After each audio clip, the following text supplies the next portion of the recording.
60 साल के उस बूढ़े को कुर्सी पे बैठने नहीं दे रही। दर्द हो रहा है कि मंदिर का निर्माण में मोदी क्यों आ रहा है। मैं निवेदन करता हूँ, जाकी रही भावना जैसी प्रभु मुहूर्त देखी तीन तैसी है क्या कि उनको सपने में दिन रात आरएसएस बीजेपी, क्योंकि बीजेपी वाले 60 साल के उस बूढ़े को कुर्सी पे बैठने नहीं दे रही।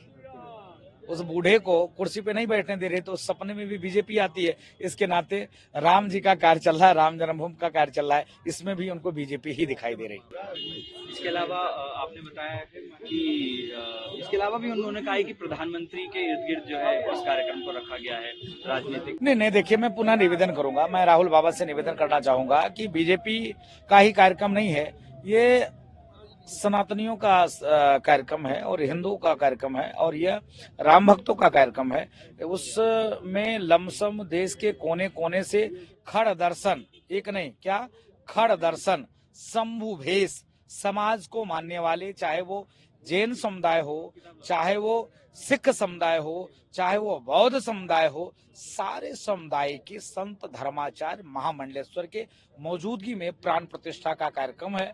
आपने प्रधानमंत्री जी के ऊपर उंगली खड़े किए, मैं निवेदन पूर्वक कहना चाहता हूं, वो 140 करोड़ देशवासियों के आइकॉन हैं और प्रधानमंत्री हैं।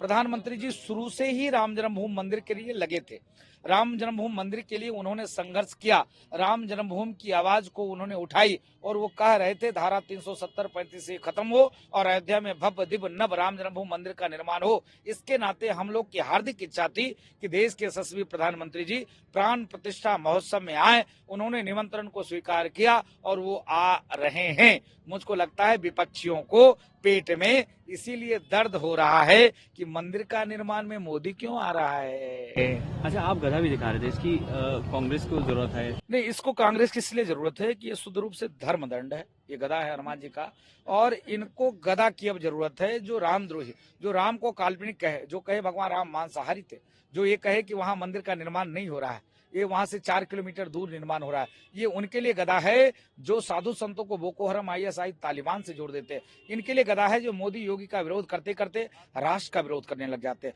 भारत माँ का विरोध करने लग जाते हैं, जो राम जन्मभूमि का विरोध करने लग जाते हैं, उनके लिए गधा है। और गधा से इनकी बुद्धि को शुद्ध करना पड़ेगा, तभी ये मानेंगे, नहीं तो नहीं मानने वाले।